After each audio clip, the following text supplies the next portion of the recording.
All right, Sam, more marketing. Last time we outlined the strategy, the find, serve, keep strategy, and we talked about what marketing actually is. And today you said we want to dive deep into? Let's focus on find strategies, and I'm going to deep dive into one of the ones that's most important, which is actually a website. Welcome back to the Veterinary Business Accelerator podcast, the go-to show for vet practice owners who want more time, more profit, and more freedom. I'm Dr. Hubert Hemstra, vet, ex-practice owner, and your host. Guiding us, as always, is Dr. Sam Bowden, veterinarian, author, and founder of the Accelerate Practice Academy, where Sam has helped hundreds of practice owners like you build businesses that don't just survive, but thrive. Today, we double-click on one of the most overlooked but powerful marketing assets in your business, your website. In this episode, you'll discover why your website is often the final deal breaker or maker for new clients. Sam tells us about the 6 essential website elements that build trust fast and drive bookings, as well as a simple way to outrank local competition using your Google reviews. Plus, Sam shares his proven method to double or triple your 5-star reviews without begging for them. If you want more new clients, better positioning, and a website that finally works as hard as you do, this one is a must listen. Okay, let's get to work. So once someone's decided I need a vet, let's have a look at your website. And stick right to the end because I've got something special for our listeners. I'll give you a little heads up now. It is how to get a pile of 5-star Google reviews. It's a Google review strategy. Magic. All right. So where do we begin? Let's just talk about find strategies. Let's talk about the 80-20. What sort of strategies are available for finding a new client? And when we talk find, we're assuming this is a new client that hasn't been to your practice before. So obviously there's lots of different strategies. There's websites, you can use social media, newsletter drops. Obviously word of mouth is really important. Using joint ventures. There's a lot of different strategies you can use. As you know, Hubert, big fan about the 80-20 principle. So what's the 20% of strategies that gives 80% of results? So we're going to focus on that today. When we think about finding a new client, there's actually 2 different parts of it. The first part is awareness. Now, this is somebody that doesn't need a vet yet, but they might see some information and you're sort of building awareness that, hey, I know you're there and I'm kind of interested because I have a pet. And now, which strategies have we got available around creating awareness? Well, obviously, this is where we think about using social media. Social media, Instagram, Facebook, things like that, is not really used to generate new clients. It can, but it's not the 20% strategy. This is really to create some awareness around that you're there, what kind of client experience they have, etc. I'm going to talk a little bit about making videos today because if you get comfortable with making videos, this is just key to actually having people engage with your, what you're actually doing. And I've seen some vet practices do this incredibly well, and it is just a generating machine for them because they're sharing all these posts. So awareness, we've got social media, doing newsletter drops, like literally in a suburb, because we know that 5 kilometers is about as far as most people will normally drive to a vet practice if they've got a choice. So doing newsletter drops in your dominant suburbs, really important, and it can be used as awareness strategy, can also be used as I need a vet now, here's an offer for you. Joint ventures, really great for awareness, and you can do joint ventures with anyone that has your client before you. So we think pet stores, we think like anyone that actually, we used to look at with real estate agents, someone new to an area, they can say, hey, if you need a vet, here's an offer. These sort of things, you start thinking about who's got your client before you and then set up a joint venture with them that you add value to their business, they add value to your business by giving you clients. I'm not going to deep dive into that today. However, there's a strategy around setting up with pet stores that's absolutely killer. And we built a large chunk of our vet practice business based on this one strategy. Set up well, it was our 20% strategy that worked the best. Now, the second part, so they're kind of awareness strategies. Now, let's talk about, I'm a client, I'm at the point, I actually need a vet. Which modalities are we going to use to, most important here, And obviously, people will go to Google, type in suburb, vet suburb, and off we go. So we've got Google AdWords, we've got your website. Also, joint ventures are actually really quite important here, like pet stores as an example. Okay, I've got a pet, now I need a vet. So this is really what we call confirming the decision. So I need a vet now. This is the part of marketing where they're confirming their decision. I might have heard about you through your awareness. I need a vet now. I'm going to go to your website. So website is often the decision maker. It may not be the first time they've heard about you. It might just be they're confirming what they've heard about you. So we go to website to go, does this feel like what I heard from so-and-so? So let's talk about simple things you can do on your websites to stand out. Because what I'm going to tell you, like most marketing, people just copy everybody else's and they look exactly the same. And there's nothing unique. It's like we call them Me Too websites. Hey, I'm a vet and I care. Like, I hope you care. Maybe you should try a website. I'm a vet and I don't care. At least it gets my balls. Yeah, you're right. I don't give a shit about you.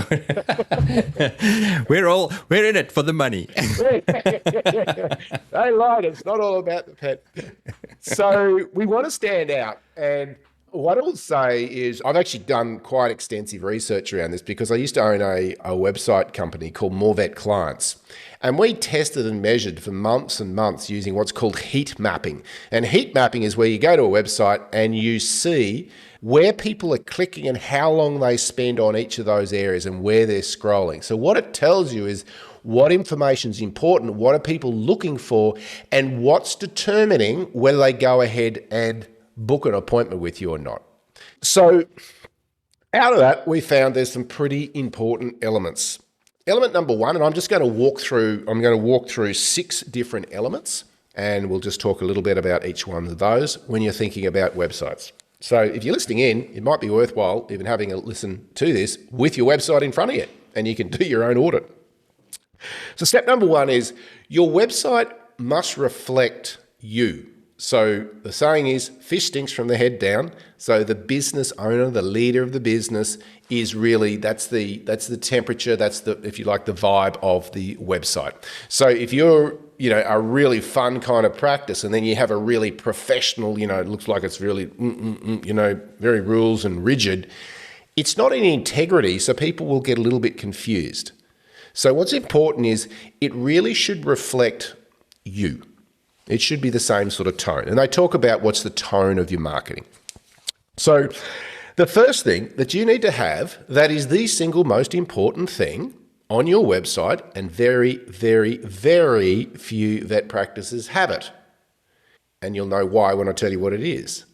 It is a video of yourself, the business owner, sharing, here's what I believe about your animal coming to a vet.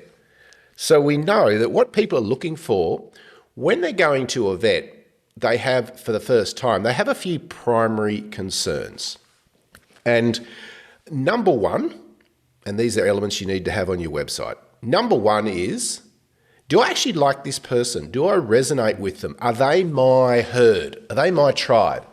Now, you can write stuff, you can have photos, they should all support it. But there's nothing like seeing a video of someone talking to understand, hey, I resonate with that person. I kind of like them. I felt safe around them. Believe it or not, one of the concerns about people going to the vet is, will I feel stupid? Are they going to talk in lingo I don't understand, etc.? Do I feel comfortable there? And we've talked about client experience.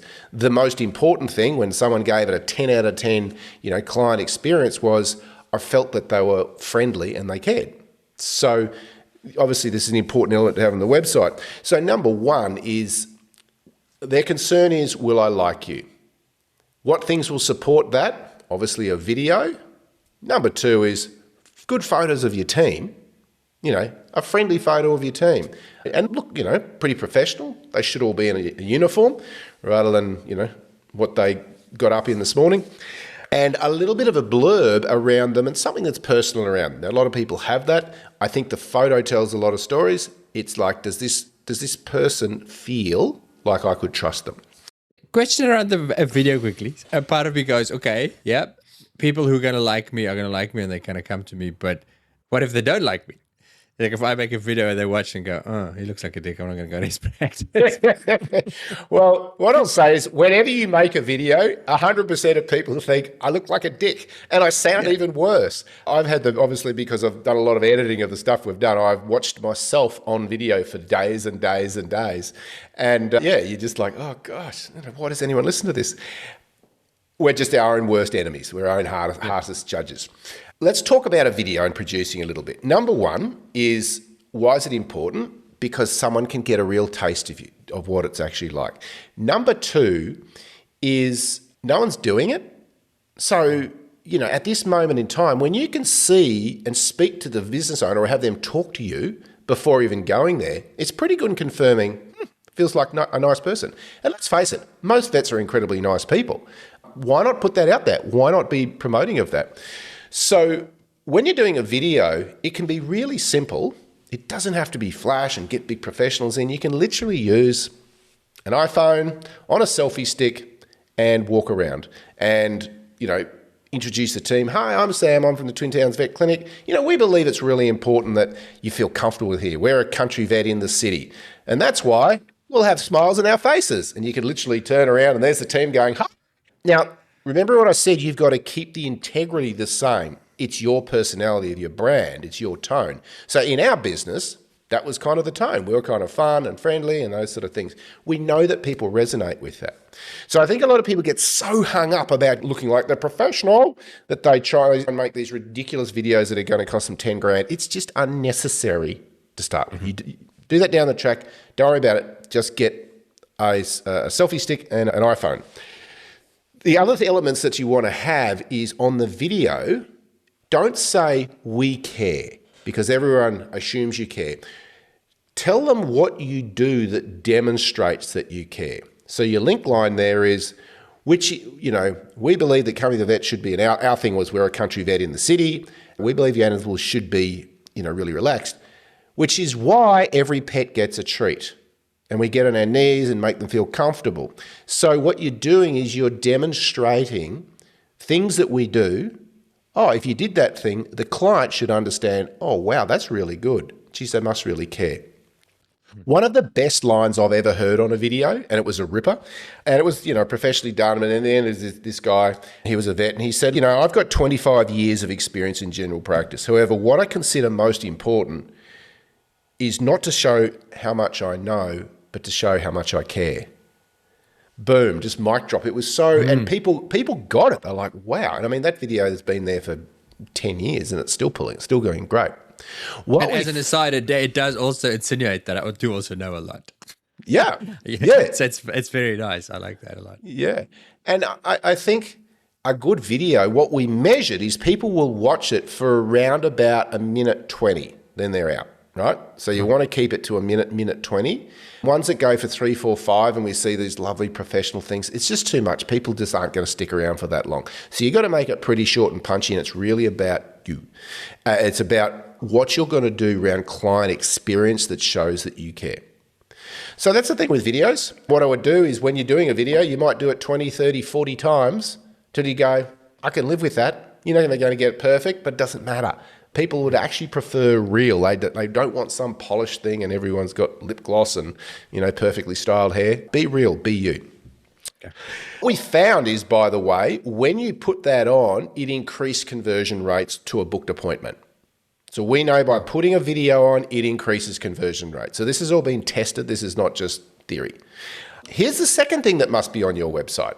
When you think about a new client, less is more. So I see vet websites and they've got how to worm your dog, or we've got, here's our shopping. They've just got piles and piles and piles of stuff. The purpose of a website is for someone to book a call or book an appointment. That's it. So we think, let's put ourselves in a new client's mindset. What are their concerns at that moment in time? Now, what we've tested and measured is this by changing things on the website and seeing if it increased click rates and increased people moving through. Number one is, I've got a new pet. What happens after hours? So you must address that clearly above the fold, which is the bit that they see when it first comes up. We used to put a cross and we'd put 24/7 and then say, you can call our practice 24/7. If we're not here, you'll be directed to a veterinarian that can help you. So, of course, that allows for an after-hours service. What we found is the minute we put that on, it increased conversions. There were some weird things that happened. We put a cat versus a dog.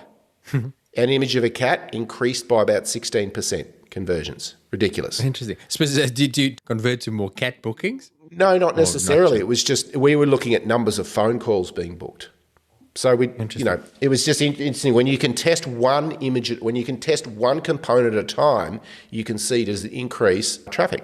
Does it work? By the way, Hubert, these websites were at an average 30% conversion of a site visit to a booked call, which is off the charts. Here's something else really interesting. One of the reasons I don't still have the website company is because that was the highest converting website that I think anyone's ever had in the vet space. However, we'd say to vets, we'd go, all right, I'd be in a room and say, who would like the best converting website, get you the most amount of clients? Everyone puts their hand up, pick me. And we go, great. And then we'd put up two websites. We'd put up our website, or the one that we'd designed, and we'd put up one that was being done by, graphic designer, and it all had flash photography and, rotating testimonials, all this stuff. And I said, which one would you prefer? And they all pointed at that one. And I went, yeah, that's not the one that converts, it's the other one. So what happened was we identified that vets would actually prefer to be presented as this super professional, like they were more concerned about how they looking professional than they were about getting clients. So we actually gave up. I just went, this is too hard. I have to re-educate an entire industry. It's too hard. So that's why we got out of it. There's always this arm wrestle between website developers and the marketing head. Because the marketing head is... So do the two have to clash? Can you not have a converting site that also looks good and makes you feel professional? Because there's ego in it for sure. If you go to your own website, you want to go, yeah, look at us. That's the way these were professionally designed websites, don't get me wrong. But it was just how it was done. They wanted the flash photography. They wanted all these kind of rotating images of birds and dogs and rabbits. And it's like, you don't understand. When someone's coming, you're not answering their problem. So they've been designed not by copywriters, they've been designed by website designers. Gotcha. Ideally, what I'm trying to share with our audience today is you need to go to a website designer and say, this is what I want. This is what it has to do. This is the layout. Like, those flash photography and the images that rotate and testimonials that rotate. How many people do you think actually sit there and go, okay, I'll wait till the next one comes. Oh, that's interesting. Now I read the next one. No one. So it's a completely wasted space. Do you want to have testimonials? Yeah, that's one of my points that you want to have is lots of testimonials. But what do you want? Like if you could have 15 testimonials, bang, bang, bang, that people can just scroll down, they're not going to read them all. They'll read 2 or 3. What the brain is looking at is, wow, here's all these 5-star testimonials. So you do want to have testimonials, but not this flash photography. Just don't do it. Okay, so we've talked about it. The first piece, the video, that's the hero piece. Now, here's what other people do. They love their logo. Vets love their logos, and they get a lovely big open and put it logo and sticker right smack bang in the most expensive real estate they've got, which is above the fold. I can tell you the only person who likes the logo is you, the business owner. No one gives a toss about it. So we want to put video is the hero because that's the thing that's going to do the heavy lifting for you. That's you doing your sales pitch to someone as to why you're very safe coming to see us. Underneath is 24/7. Here's the other thing people are looking for. So puppy school, do you do that? They need to be able to see it in a second. Oh, they've got a puppy school. Why? Because that's a new client. They're often looking for that. So these were the basis of, we had about 3 or 4 banners down the bottom. That were things we knew clients wanted, a new client was looking for. So to help people think about that, what the new client wants is, are you going to be there for me 24 hours? Can you help me with my puppy? Are there other key things that new clients are specifically looking for? Well, you think about, why would someone go to your website? If they're already using a vet and they're happy, they're not going there. If it's your current client, they shouldn't be really going to your website other than just to get a number. Yeah. And by the way, your phone number must be top right. It must be the first thing people see. Don't make it hard to find your phone number. Make that really easy. And if you've got, which you absolutely should have, if you've got online booking, it should be there as well. So phone number and book appointment. Okay. Those two should be top right. Because that's the most important thing. The eye goes left to right. So, of course, the thing that's on the right has a lot more impact. It's the most expensive real estate on a website. It's the top right. Okay. So here's the thing. Why would someone go to you? Either I'm new to an area and I need to find a vet. So what's going to be important to that person? Well, where are you? 2, do I like you? 3, is it convenient? And 4, what's everyone else say about you? We'll talk about that. That's super important, Google reviews. I'll leave that to last. So that's a new client to an area. That's one of your people who would go to a website and look for a vet. Number 2, I've just got a pet. So what are they looking for? One is, well, I've just got a pet. What if something goes wrong for it? New pet owners, the 24/7 thing, super important. In fact, it's important for everybody. We just found when you put that on, conversions went up, as in phone calls went up, because they went, okay, if I'm stuck, I can ring and they'll direct me to where I need to go. So new clients, just got a pet. So, hey, come in and have a health check. So you could do a free health check. Just got a pet, come and have a free health check. Those sort of things, because you want to be attractive to what's the problem in their mind at that time. I've just got a pet.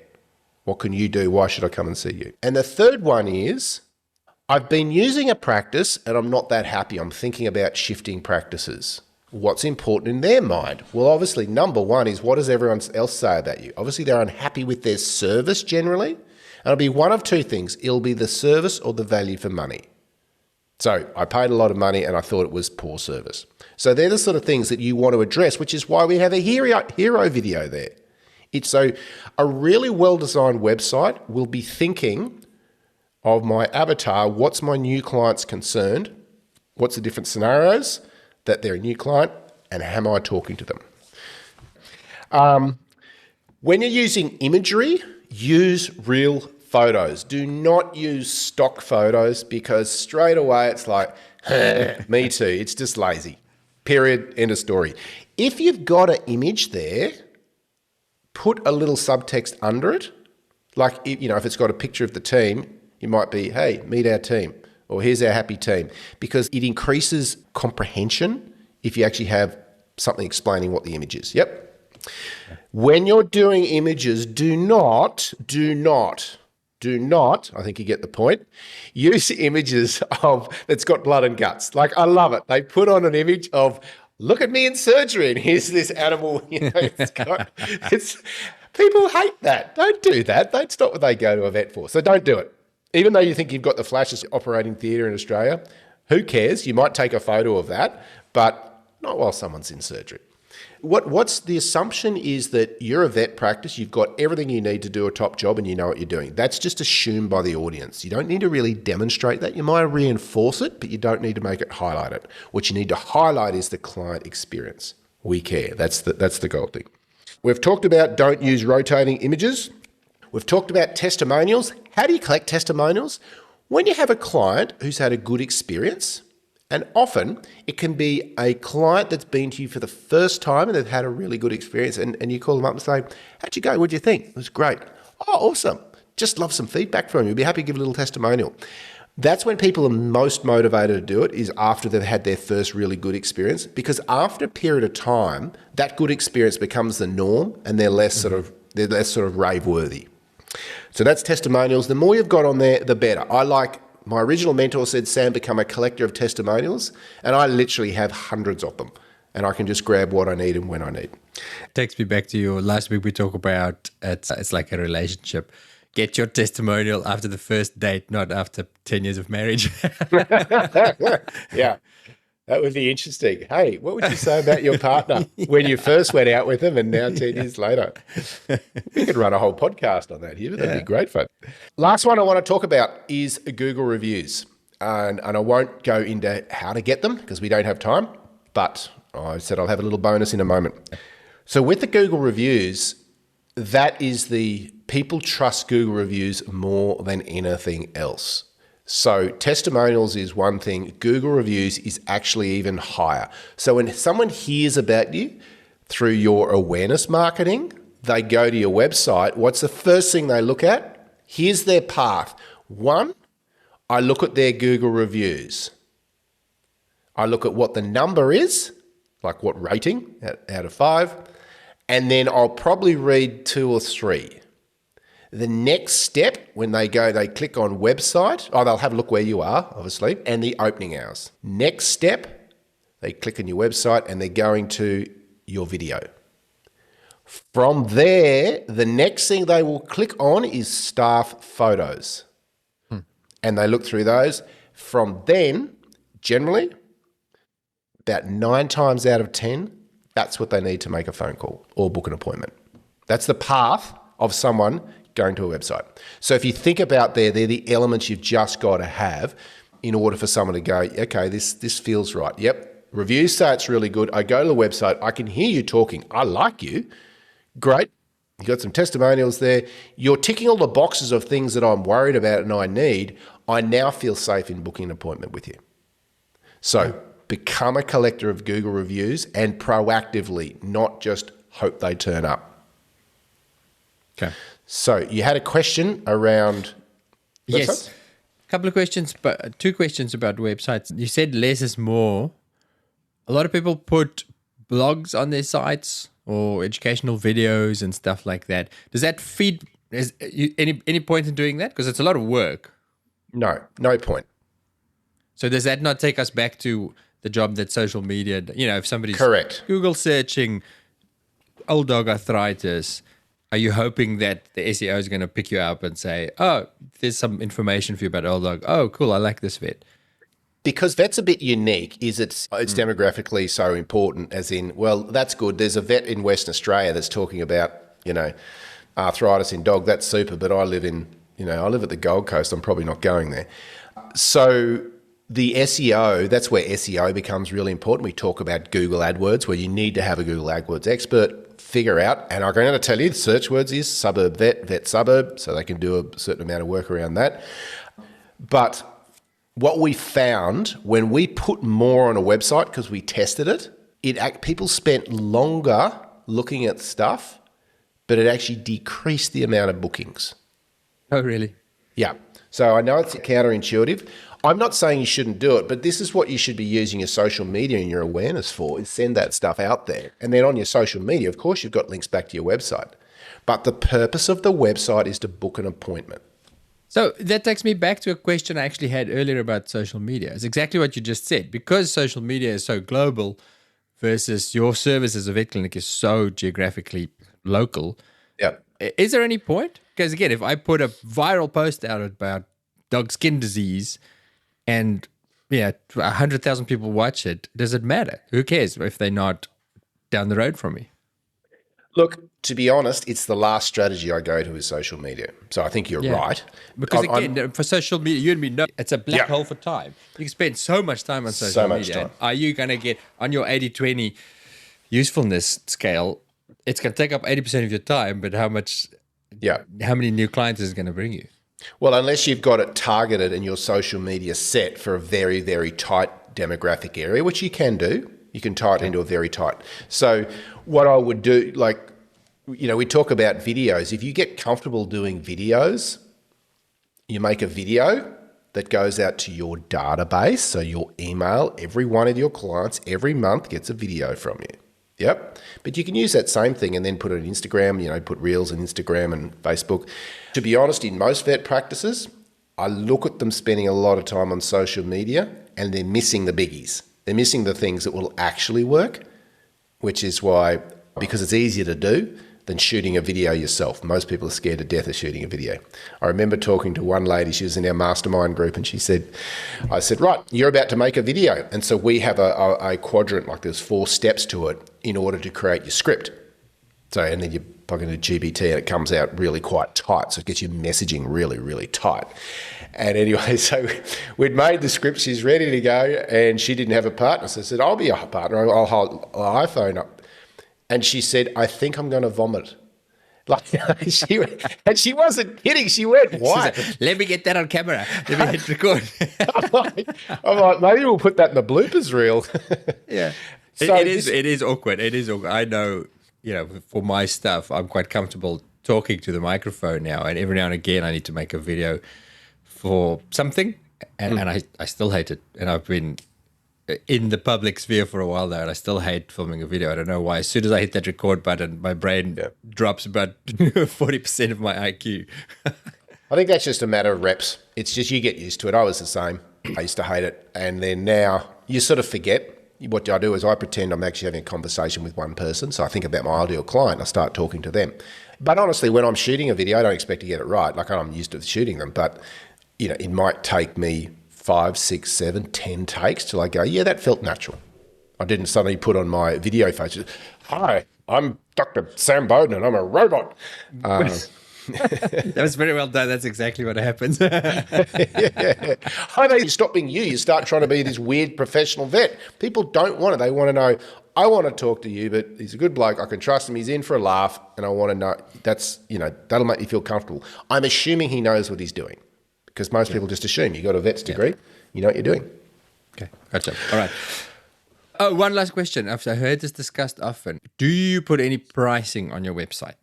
Like, do you say our consults are $79, blah, blah, some basic price ideas, or is that because I've heard two camps. Can. Some people say yes. Oh, well, I would test it. Things like your standard consults and things like that. So what we call your shopped items, by all means. Dog vaccine, cat vaccine, consultation, sure. Second opinion if you want to have that. Why not? Don't hide. People are like, oh, you shouldn't put it there. I'm not going to go and put how much is it to do a splenic tumour removal. So I think people can get a little bit too carried away, but by all means have the basics there, because part of that's that you're removing any shock. You're like, okay, well, I can see what it costs, and which is why we talk about pricing. We want to be, not the top, not the bottom, but sort of in that upper third. That's where you want to position yourself. You don't seem like you feel strongly about it, as in no. Increases click-throughs or decreases it, no? I don't have any evidence. No, we didn't test that, so I haven't got enough to say that. I think if you've got the right video, people go, they seem pretty good. What we don't want to put on, and I see this a lot on websites, is, we're really affordable. Don't put that on, because straight away people go, the assumption is, oh, they're cheap. And we don't want to do that. So, are we good value for money? I just don't talk about money. I just don't put it on there. What am I focused on? I'm focused on the client experience. Okay, cool. All right, so here's your homework, and then I'm going to tell you what the bonus is, the little surprise I've got for you. Your homework is to take a look at your website and figure out how much heavy lifting it's doing. So actually critique it yourself based on what you've heard in this discussion. If you need help with it, by all means, happy to. That's what we do. I'm happy to, if you shoot me an email and we can go through it. However, what I talked about was a strategy to get your Google reviews up, because this is absolutely key importance in dominating. Once your Google reviews get really high and you've got good Google AdWords, you'll start dominating an area. So there is a strategy that we have used that doubles and triples the amount of 5-star Google reviews. It's very proactive. It's very simple to do. And, most of our clinics are looking to get, the 100, 200 of these reviews. Because once you've got that, you'll end up with a 4.9 rating. And trust me, people, that's called social proof. They're going to go, a 4.9, it's just good. I don't need to go anywhere. I know there's a lot of happy people, which talks about client experience and it talks about price. It's a good deal. So if you would like that, shoot me an email and I will be happy to send you through the step-by-step process. So just email me at sam@acceleratepracticeacademy.com. sam@acceleratepracticeacademy.com. Please put in the subject line Google review strategy and I will shoot that through to you. I'd be happy to do so. The question that people always have, and I'm wondering, does your strategy address this, is what about the disgruntled client with a bad Google review? Yeah. Do we talk about it now, or is that something that you talk about in the strategy of yours? We do talk about that in the strategy, but the reality is this: if you've got all 5 review and there's no kind of a bit disgruntled, it loses. People don't trust it as much because that's just not humanity. So the best way is, if you've got a disgruntled one, straight away hop on there and say, absolutely, we did this and this and this. I'm sorry that you felt that wasn't good enough, but we'd be very happy if you'd please give us a call. We'll find a solution for you. So if you address it, don't fight it, is the easiest way. There is a strategy where you can go right over the top and really go to town on them, but it takes up a lot of headspace and I don't recommend it. Just know that occasionally you're going to get it. Most people get so stressed about it. I wouldn't worry about it. What I would do is respond in a way that shows that you can do everything right and someone will give you a bad real review. So all you need to do is highlight that. Often what it does, people will look at it and think, oh, that's just a Muppet. And we know there's Muppets out there. Keyboard Muppets. Yeah. Okay. All right. Hey, so homework is review your own website, and if you want better Google reviews, email Sam. Done. Can I send you my website to evaluate, Sam, my Vetveld website? Yeah, please do so. Have I lost my privileges? Please do so. I think vet is such a specific, because it's a service-driven industry, people, that's the thing that they want to know is, will I like the person? Will I like the vet? That's what's so important, which is why, we talk so much about video. All right, magic. We'll see you again next time. Thanks for joining us.